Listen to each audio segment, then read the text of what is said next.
sommes ici pour dire que le non-respect de l'article 73 veut dire automatiquement l'application de l'article 64.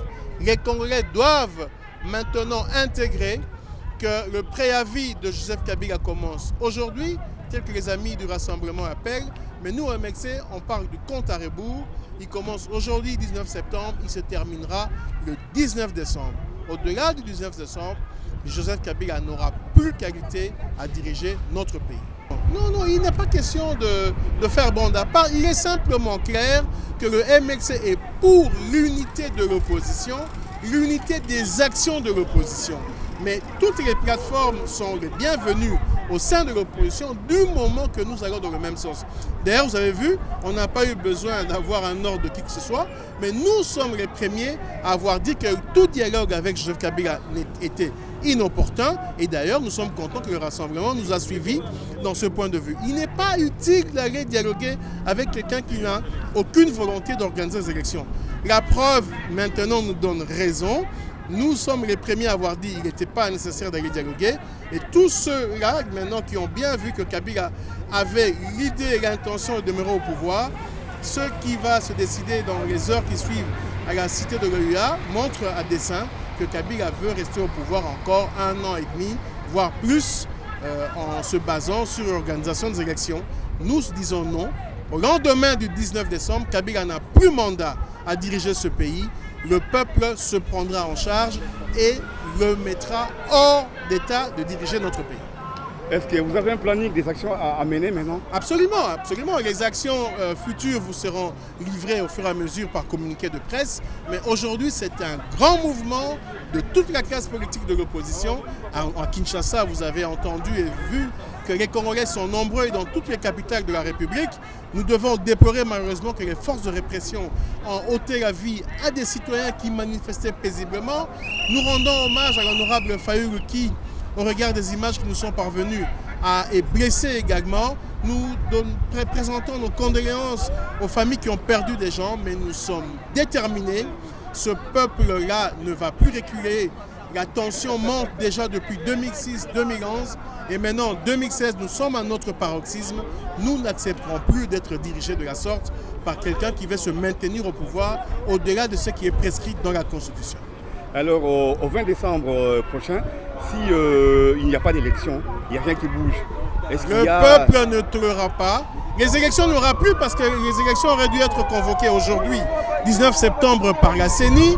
Les élections auraient dû être organisées en novembre et le témoin devait être passé en décembre. Joseph Kabila nous a démontré qu'il ne veut pas quitter le pouvoir. Ça sera au peuple de décider et nous verrons ce qui va se passer.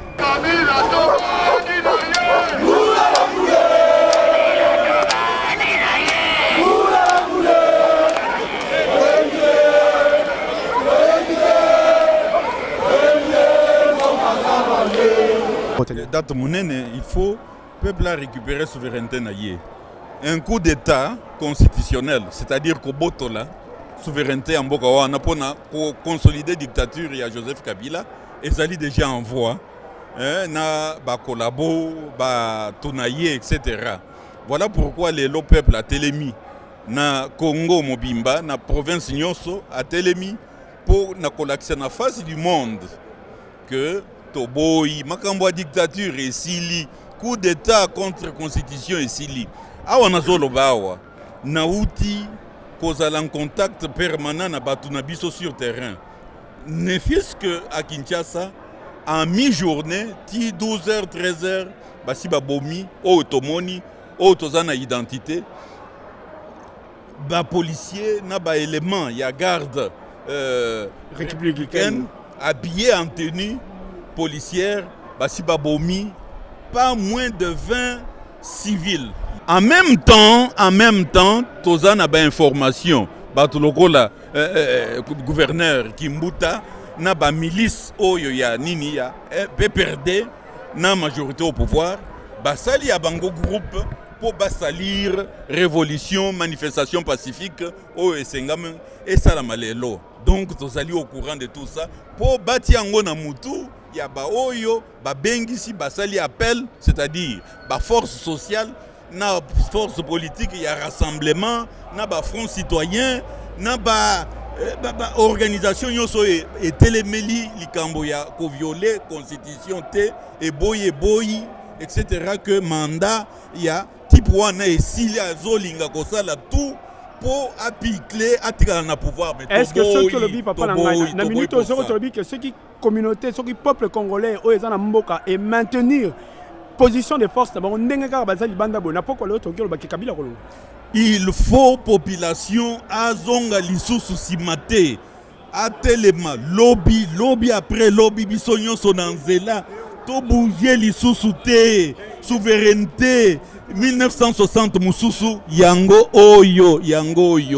Voilà pourquoi tozo senga binonyo sobosa la diplomatie que tipo yaza kuna na New York ba bloquer kuna eza siko likambo ya nini ya paix pour na mboka na biso, paix na sécurité na région ya Grand Lac, na Afrique centrale, na Afrique mobimba. Pas bloquer yekuna, pas bloquer paix, ba collabo na ye, ba tunaye o bazakuna na ye, ba bimate et comme ça, ba to meka ko sala lisusu ba négociation mususu ya bien to kende liboso. Il faut pas bloquer ye. Merci à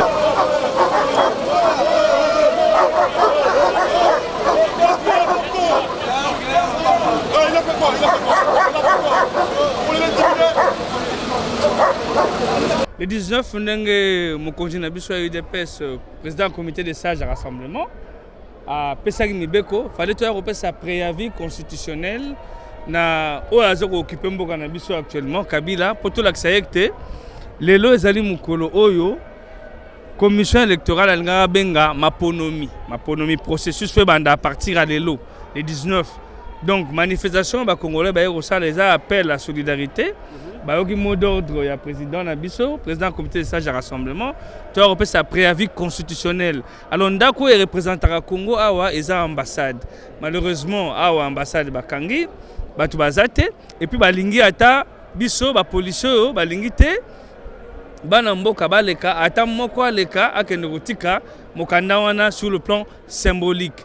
Donc, monsieur Subazana Kati, Boyi, Babi Misabango, monsieur Batira Libanda, gaz lacrymogène et bétami. C'est un autre, tu es un boka, bamboula matal, un boko, qui est manifestation, comme ça. Ndenge comme que balal, gaz lacrymogène, et là, tozomon na voiture, bambila, wana ya ba mai, et ça n'est ni, et quand on a solé na mokonzi na bango ya police au mona yenga na mission ya médiation na zoko solola parce que yebi soki manifestation zali batu musu bazaka na kanda makasi mais batu musu faut baluka ko kita po ba solola na bakonzi ayebi singa ete ambassade za zone moko interdite pour la manifestation akoki ko tolérer au moins quelques batu ba kende ba déposer memo mais na ndenge nungu eza boye na ndenge ba contradiction ezali a décidé à nous à lever nos options. Il y a de notre côté pression à continuer. Mais ce n'est pas dit que baza forcément contre Bissoba Congolais ou baza pour les régimes assassins ou les anarats à pouvoir le haut au Congo.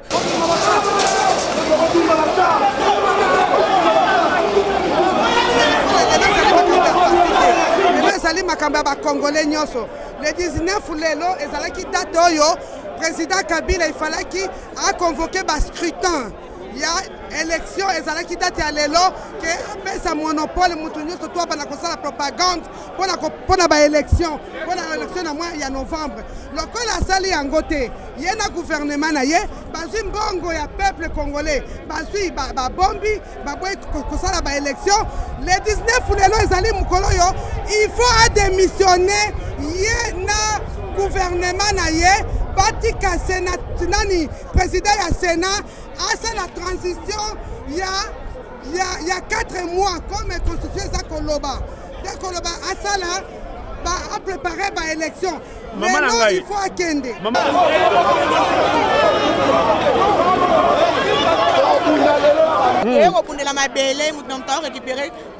Congo, c'est Congolais.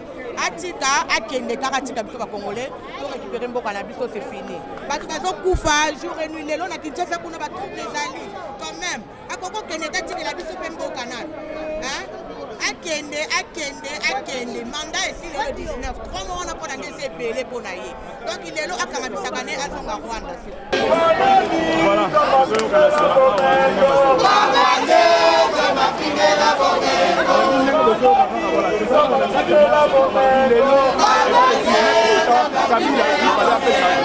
Tiens, toi, tu connais pas les pour la libération, on va essayer de piquer, mais tellement de détermination peut-être le Congo.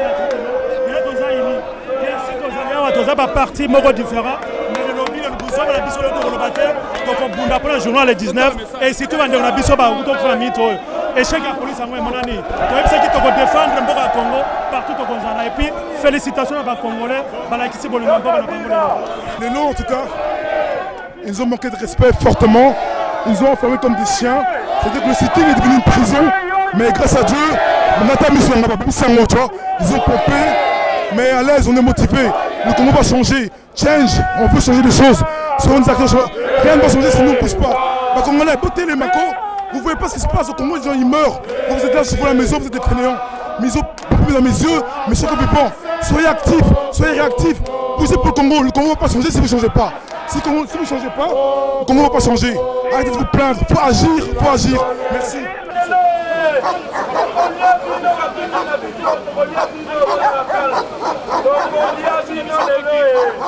Conformément à la base, il y a IDPS et Sengaki, qui est la sitting dans le Lelo, qui coïncide que l'événement est commis, moi et belé, mais il fallait quand même tenir parce qu'au moins, il fallait que Yango na Otikuna Nakati, il y a un ambassadeur Kumar, donc il y a un représentant de l'Union africaine Awa, to Sololi, pendant 15 à 20 minutes, on a PCP un document.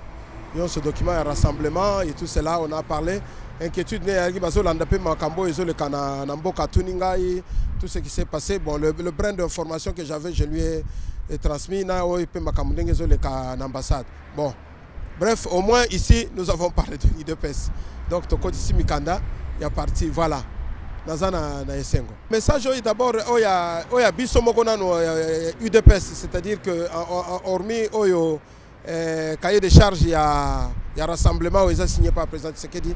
Le message de UDPS, d'abord, je lui ai dit que le peuple congolais est en sengoté dans l'Union africaine. Parce que les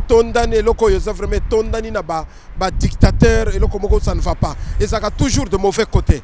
Et soutenir le bateau, échoué, usurpateur, élection.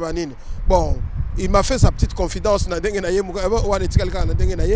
puis, il y a que situation où tu connais, situation qui na Burundi, situation qui na Brazzaville, na Gabon, parce qu'il y a l'opposition, on s'est mis debout. Donc j'espère que comme on a position, il y a Union africaine et ça claire. Ils ne prennent pas position totalement. Union africaine, je lui ai rappelé que l'Union européenne a pris position pendant qu'on a des sanctions, y compris la Belgique, position officielle qu'il faut des sanctions. Nous devons accentuer pour qu'on a continuer maintenant mais Union africaine et ça les locaux côté parce que bateau tondi kuna miyibi dictateur entre eux. Donc j'étais vraiment sec au Kanisa ce qui n'est